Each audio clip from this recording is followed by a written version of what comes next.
کسی سے پوشیدہ نہیں ہے۔ کئی ادارے الحمدللہ حضرت کے سرپرستی میں چل رہے ہیں، کئی انگلش اسکول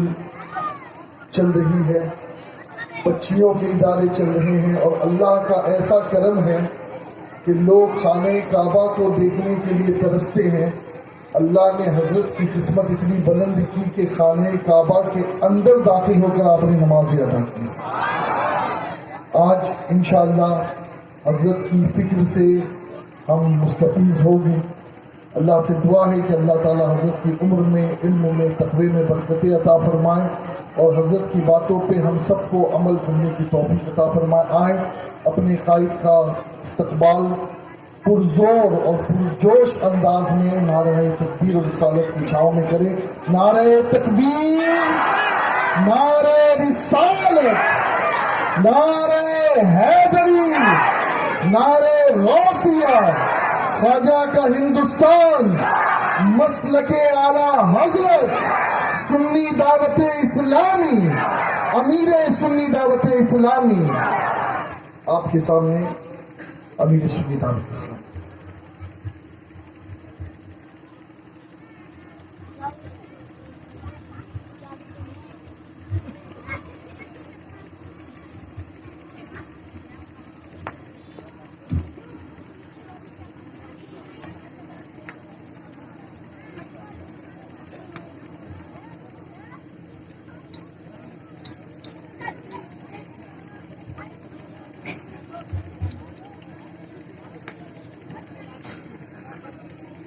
الحمد للہ رب العالمین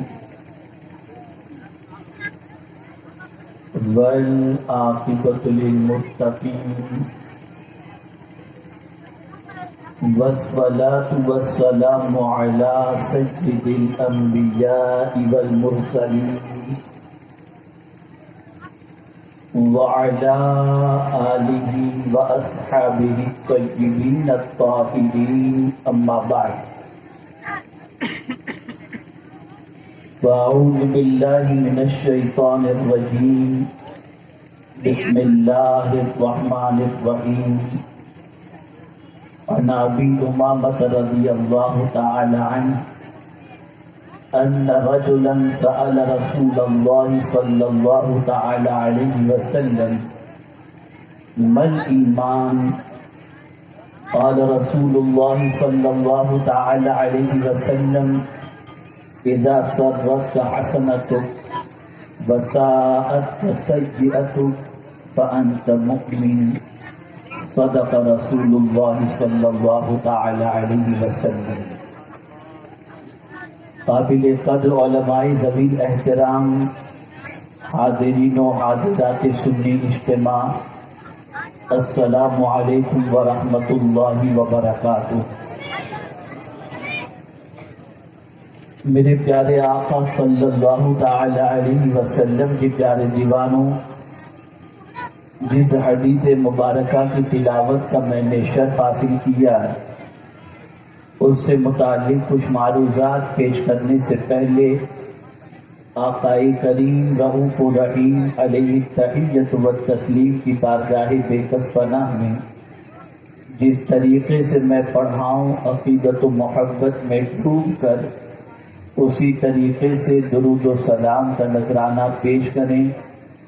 الصلاۃ والسلام علیک یا رسول اللہ، الصلاۃ والسلام علیک یا حبیب اللہ،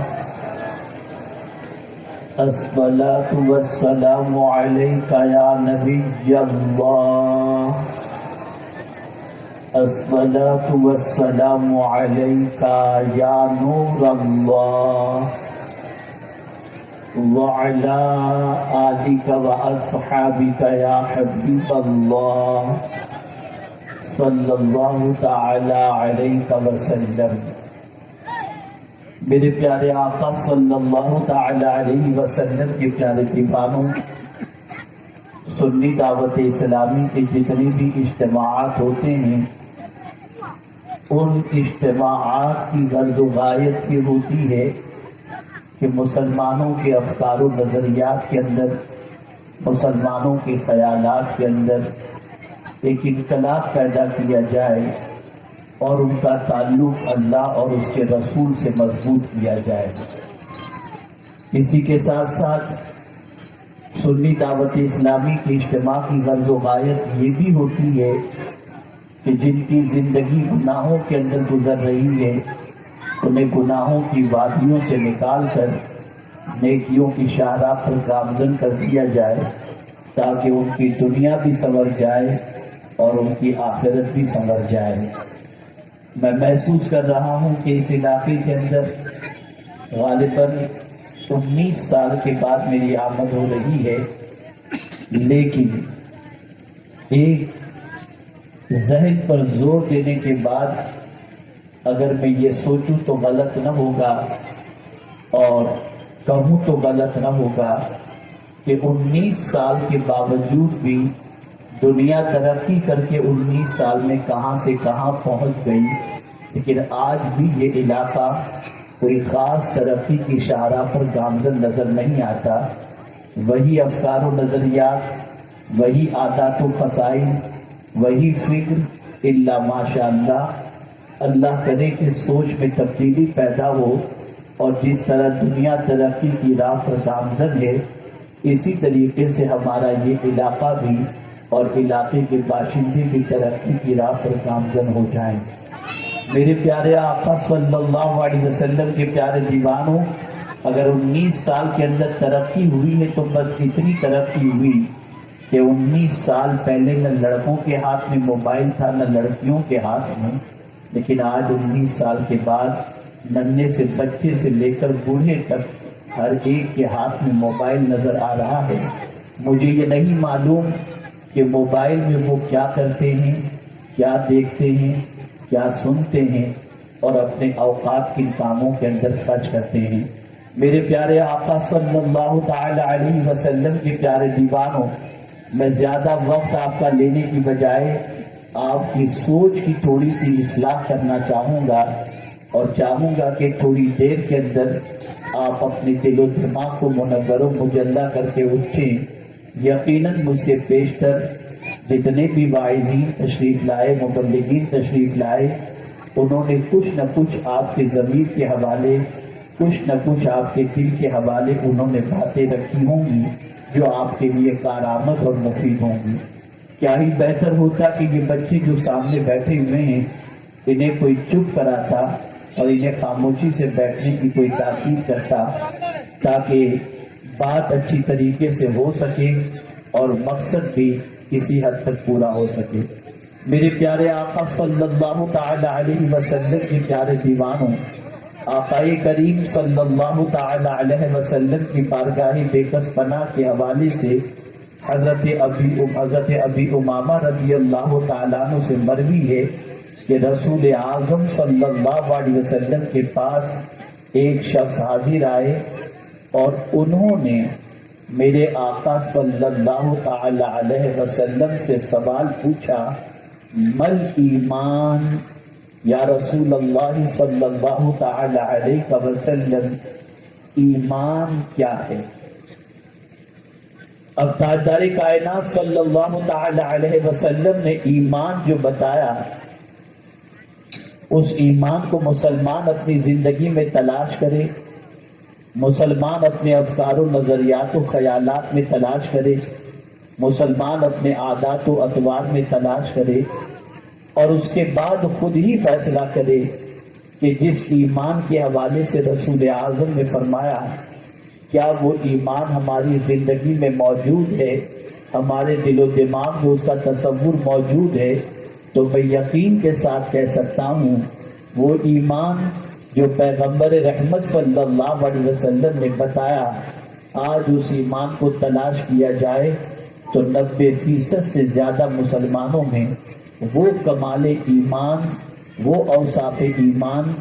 نظر نہیں آئیں گے۔ آئیے اب میں آپ کو بتاؤں، سوال کرنے والے نے پیغمبر رحمت صلی اللہ علیہ وسلم سے سوال کیا، مل ایمان یا رسول اللہ،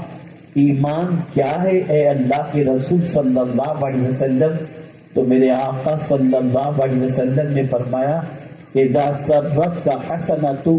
وساءت کا سیئۃ فانت مؤمن. میرے آقا صلی اللہ علیہ وسلم نے فرمایا جب تیری نیکیاں تجھے خوش کر دیں اور تیرے گناہ تجھے رنجیدہ کر دیں بس تو مومن ہے. پتہ یہ چلا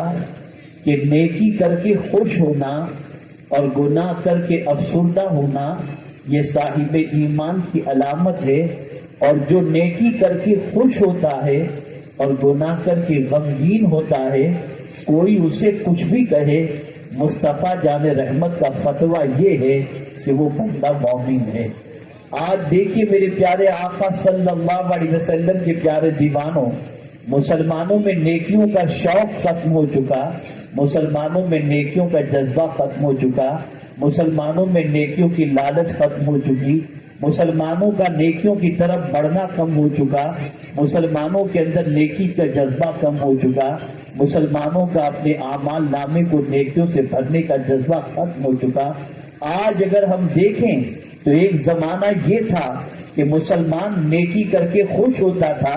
اور آج کا مسلمان اپنی تباہی اور بربادی کی سب سے بڑی وجہ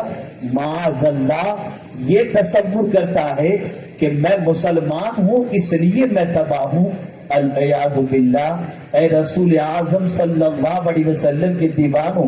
جس قوم کی سوچ اتنی گھٹیا بن چکی ہو کہ اسلام کو وہ زوال کا سبب سمجھتا ہو، وہ قوم دنیا میں ترقی کرنے کے لائق نہیں ہو سکتی. قوموں کا معاملہ تو یہ ہوتا ہے کہ وہ جس مذہب پر قائم ہیں، جس مذہب کے ماننے والے ہیں، اس مذہب کو سب سے بہتر، سب سے اچھا، بلکہ ہمارا دین جسے دین اسلام کہا جاتا ہے یہ تو اللہ کا پسندیدہ دین ہے، اور اللہ نے ہمیں زمین و آسمان دے کر سب کی اپنی اپنی پسند ہوتی ہے. بیوی کی کچھ پسند ہوتی ہے، ماں کی کچھ پسند ہوتی ہے، باپ کی کچھ پسند ہوتی ہے، سب کی اپنی اپنی پسند ہوتی ہے. اللہ اکبر. میرے رب نے ہمیں زمین عطا فرمائی، لیکن یہ نہیں فرمایا کہ میں نے زمین تمہارے لیے پسند کی ہے. آسمان عطا فرمایا، یہ نہیں فرمایا کہ آسمان تمہارے لیے پسند کیا ہے. چاند و سورج اس نے عطا فرمائے، یہ نہیں فرمایا کہ چاند و سورج میں نے تمہارے لیے پسند کیا.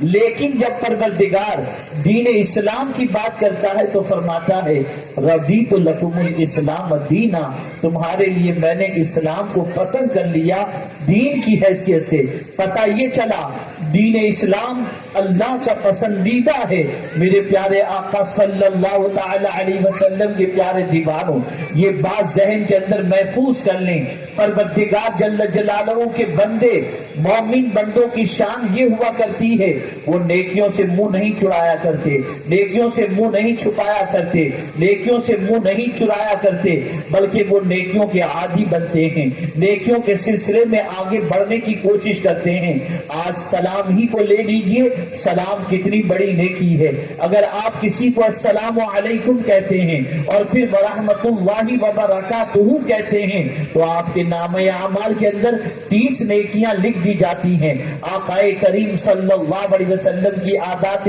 کریمہ کا ذرا ملاحظہ کریں تو آپ کو محسوس ہوگا. آج شوہر بیوی کو سلام کرنے کے لیے ہچکچاتا ہے، امیر غریب کو سلام کرنے کے لیے ہچکچاتا ہے، سیٹھ نوکر کو سلام کرنے کے لیے ہچکچاتا ہے، استاد شاگرد کو سلام کرنے کے لیے ہچکچاتا ہے، پیر مرید کو سلام کرنے کے لیے ہچکچاتا ہے. لیکن پیغمبر رحمت سے بڑھ کر اللہ نے کسی انسان کو پیدا نہیں کیا. لیکن رسول اعظم صلی اللہ تعالی علیہ وسلم کی عادت کریمہ کے حوالے سے مدینے کی گلی کے بچے یہ کہتے ہیں کہ کبھی سرکار نے ہم کو پہلے سلام کرنے کا موقع ہی نہیں دیا، بلکہ ہمیشہ سرکار نے ہم کو پہلے سلام کیا ہے. آپ اندازہ لگائیں، رسول رحمت تو ہمیں نیکیوں کی لالچ دے رہے ہیں، نیکیوں کو حاصل کرنے کا موقع دے رہے ہیں، نیکیوں کے حصول کا جذبہ دے رہے ہیں، لیکن امت مسلمہ کا حال یہ ہے کہ نیکیوں سے منہ چھڑا رہی ہے، نیکیوں سے اپنے دامن کو خالی رکھ رہی ہے. اے رسول اعظم صلی اللہ تعالی علیہ وسلم کے دیوانوں، نیکی بہت بڑا سرمایہ ہے. آپ ذرا سوچیں، انسان آج کا مسلمان مسلمان یہ تصور کرتا ہے ہماری ترقی میں سب سے بڑی رکاوٹ معاذ اللہ اسلام ہے یا نیکی ہے، آپ ذرا سوچیں کیا کسی مسلمان کی پوزیشن یہ ہے کہ چہرے پہ داڑھی رکھ کر کے وہ یہ تصور کرے کہ انشاءاللہ میری دنیا بھی سنور جائے گی اور میری آخرت بھی سنور جائے گی؟ نہیں، بلکہ بہت سارے نوجوان یہ سوچتے ہیں داڑھی رکھوں گا تو نوکری نہیں ملے گی، داڑھی رکھوں گا تو چھوکری نہیں ملے گی، داڑھی رکھوں گا تو کاروبار نہیں چلے گا، داڑھی رکھوں گا تو ترقی نہیں ملے گی۔ جس قوم کا مزاج یہ ہو کہ نبی کی سنت ترقی کے لیے رکاوٹ تصور کرے، وہ قوم زمین پر کامیاب نہیں ہو سکتی، وہ قوم زمین پر کامران نہیں ہو سکتی۔ اے رسول اعظم صلی اللہ علیہ وسلم کے دیوانوں، یاد رکھیں صحابہ کرام کا معمول یہ تھا کہ نیکی میں کسی کو آگے نکلنے ہی نہیں دیتے تھے، چھوٹی سی چھوٹی نیکی کا موقع مل گیا تو کرتے چلے جاتے، کسی کو آگے نکلنے نہ دیتے۔ اللہ اکبر! آپ اندازہ لگائیں آج انسان بڑا ہو جائے تو اس کے بعد نیکیوں کا تصور، نیکیوں کا جذبہ سرد پڑتا چلا جاتا ہے، لیکن آپ اندازہ لگائیں سیدنا صدیق اکبر رضی اللہ المولا تبارک و تعالی عنہ کی حیات طیبہ کا مطالعہ کریں تو آپ کو پتا چلے گا امیر المؤمنین سیدنا صدیق اکبر رضی اللہ تعالی عنہ کی عادت تھی کہ مدینے کی ایک گلی سے گزرا کرتے تھے، اس گلی کے اندر کچھ بچیاں رہتی تھیں جن کو بکری کا دودھ نکالنا نہیں آتا تھا، تو صدیق اکبر ان بچیوں کی بکری کے دودھ کو نکال کر دو کر انہیں دے دیا کرتے تھے۔ رسول اعظم کا وصال ہوا صلی اللہ علیہ وسلم، اور اس کے بعد جب صدیق اکبر منصب خلافت پر فائز ہوئے تو وہ بچیاں یہ تصور کرنے لگی کہ اب تو ابو بکر خلیفہ ہو چکے ہیں، بھلا اتنے اونچے منصب پر فائز ہونے کے بعد ہماری بکریوں کے دودھ کو دو کر وہ کیسے عطا فرمائیں گے؟ لیکن قربان جائیے دوسرے روز خلافت کے منصب پر فائز ہونے کے بعد اسی مدینے کی گلی سے گزرتے ہیں، بچیوں کا جملہ کانوں سے ٹکراتا ہے، رک جاتے ہیں، کہتے ہیں لاؤ اپنی بکریوں کو، میں بکریوں کا دودھ کو نکال کر بکری کا دودھ دو کر تمہیں دے دوں۔ بچیوں نے کہا آپ خلیفہ ہیں، ہمیں شرم آتی ہے آپ سے کام لیتے ہوئے۔ قربان جائیے صدیق اکبر کے جواب پر ارشاد فرماتے ہیں خلیفہ تو آج ہوا ہو، غلام مصطفیٰ تو پہلے سے ہوں۔ آپ اندازہ لگائیں اے رسول اعظم صلی اللہ علیہ وسلم کے دیواروں، کیا سمجھتے ہو نیکی کو؟ نیکی کتنا بڑا سرمایہ ہے، قیامت میں کرنسی کام نہیں آئے گی، قیامت میں بنگلہ کام نہیں آئے گا، قیامت میں ڈالر کام نہیں آئیں گے، قیامت میں روپیہ کام نہیں آئے گا، قیامت میں نیکیاں کام آئیں گی۔ اس لیے آقا کریم صلی اللہ علیہ وسلم نے ہر موقع پر نیکی حاصل کرنے کا اور نیکی کرنے کا موقع عطا فرمایا، یہاں تک فرمایا کسی مسلمان سے مسکرا کر کے ملو، اس پر بھی اللہ تمہیں صدقے کا ثواب عطا فرماتا ہے۔ اے رسول اعظم صلی اللہ تعالی علیہ وسلم کے دیواروں، تو عرض کرنے کا منشا یہ ہے کہ نیکی کر کے کبھی یہ نہ سوچنا کہ آپ جو ہے گھاٹے کے اندر ہو، آپ خسارے کے اندر ہو، نہیں، بلکہ جب اللہ نیکی کی توفیق عطا فرمائے اس نیکی کو کرنے کے بعد اپنے قلب میں سرور محسوس کرو، اپنے قلب کے اندر خوشی محسوس کرو کہ اس کریم کا کرم ہے کہ اس نے ہمیں نیکی حاصل کرنے کی توفیق عطا فرمائی۔ آئیے میں آپ کو بتاتا ہوا چلوں میرے پیارے آقا صلی اللہ علیہ وسلم کے پیارے دیوانوں، قرآن مقدس میں رب قدیر نے واضح لفظوں میں فرمایا وَلَا تَسْتَوِي الْحَسَنَةُ وَلَا السَّيِّئَةُ، نیکی اور برائی دونوں برابر نہیں ہیں۔ اور پروردگار جل جلالہ جب کسی کو نیکی کی توفیق عطا فرماتا ہے اور کوئی بندہ اگر نیکی کر لے تو نیکی کو اپنا کمال نہ سمجھے، بلکہ قرآن کہتا ہے ما اصابک من حسنۃ فمن اللہ، جب تجھے کوئی نیکی پہنچے تو یہ سمجھ کہ یہ اللہ کی طرف سے ہے۔ پتہ یہ چلا جب کسی کو اللہ نیکی کی توفیق عطا فرماتا ہے تو یہ اللہ کی خاص نظر کرم اس پر ہوتی ہے، اس لیے اس نے اسے نیکی کی توفیق عطا فرمائی۔ میرے پیارے آقا صلی اللہ تعالی علیہ وسلم کے پیارے دیوانوں، نیکی کر کے کبھی افسردہ مت ہو جاؤ، نیکی کر کے کبھی غمگین مت ہو جایا کرو. جب جب نیکی کا موقع ملے اور تم سے نیکی سرزد ہو جائے تو اپنے دل میں اس کی خوشی محسوس کرو. مثال کے طور پر میں آپ کو بتاؤں, آج آپ اس اجتماع میں حاضر ہیں, آپ میں سے کچھ لوگوں نے عشاء کی نماز ادا کی ہوگی, کچھ لوگوں نے عشاء کی نماز نہیں ادا کی ہوگی. جن لوگوں نے ادا کر لی وہ مبارکباد کے لائق ہیں, اور جنہوں نے ادا نہیں کی وہ دل کے اندر یہ محسوس کریں کہ ہم اجتماع کے اختتام پر پہلے عشاء کی نماز پڑھیں گے, لیکن اب عشاء کی نماز کے تصور کے آتے ہی, خیال کے آتے ہی بندہ یہ سوچے گا مجھے وضو کرنا پڑے گا, مجھے جو ہے وہ اس کے بعد کھڑا رہنا پڑے گا, مجھے اس کے بعد رکعتیں پڑھنی پڑیں گی, نماز ادا کرنی پڑے گی, سجدے میں جانا پڑے گا. یار بڑا بوجھ محسوس ہوتا ہے. سن لو اے رسول اعظم صلی اللہ علیہ وسلم کے دیوانوں, اگر یہ خیال نیکی میں سستی کا تمہارے دل میں پیدا ہوتا ہے تو یہ تمہارے ایمان کی کمزوری کی علامت ہے. لیکن اگر تمہاری پوزیشن یہ ہو جائے کہ تم اٹھو, وضو کرو, عشاء کی نماز پڑھو, اور نماز پڑھنے کے بعد اپنے دل میں تم خوشی محسوس کرو, اب تمہارے بارے میں کوئی کچھ بھی کہے, مصطفیٰ جان رحمت تمہارے ایمان کی گواہی دیتے ہوئے دکھائی دے رہے ہیں. اس لیے نیکی کرو, قیامت میں نیکی کام آئے گی. مجھے یاد آ رہا ہے حضرت کعب رضی اللہ تعالیٰ عنہ کا ایک واقعہ. میری مائیں بہنیں بچیاں یہاں پر موجود ہیں, مرد حضرات بھی یہاں پر بڑی تعداد میں جلوہ فرما ہیں, سماعت فرمائیں. حضرت کعب رضی اللہ تعالیٰ عنہ فرماتے ہیں کل بروز قیامت ایک ماں کا حساب کتاب اللہ کی بارگاہ میں ہوگا. نیکی اور گناہ دونوں برابر برابر ہو جائیں گے. پروردگار اس عورت سے فرمائے گا اے خاتون, ایک نیکی لے کر کے آ, تیری بخشش کر دی جائے گی. وہ ماں جس نے اپنے بچے کی پرورش میں کوئی کسر نہیں چھوڑی تھی, حضرت کعب رضی اللہ تعالیٰ عنہ فرماتے ہیں کہ میدان قیامت میں وہ ماں اپنے بچے کی تلاش میں نکلے گی. جو بچہ اپنی ماں سے اتنی محبت کرتا کہ ہمیشہ یہ کہتا ماں میں سب کچھ گوارا کر سکتا ہوں, تیری تکلیف گوارا نہیں کر سکتا, ماں قیامت میں اس بیٹے کی تلاش میں نکلے گی. اللہ اکبر, تلاش کرتے کرتے اپنے بیٹے کو پا لے گی, اور بیٹے کو پانے کے بعد ماں قیامت میں اپنے بچے سے کہے گی میرے بیٹے, میری نیکی اور میری نیکیاں اور میرے گناہ دونوں برابر ہو چکے ہیں. اللہ نے فرمایا ہے ایک نیکی لے کر کے آ, تیری بخشش ہو جائے گی. میرے بیٹے میں تیرے پاس آئی ہوں, مجھے ایک نیکی دے دے تاکہ اللہ میری بخشش فرما دے, میری مغفرت فرما دے. قیامت کے دن بیٹا اپنی ماں سے کہے گا ماں آج کے دن میں تیری کوئی مدد نہیں کر سکتا. ماں لرز جائے گی, ماں کانپ جائے گی, اور کانپتے ہوئے لرزتے ہوئے اپنے بیٹے سے کہے گی اے میرے لخت جگر, میں نے 9 مہینے تک تجھے اپنے شکم میں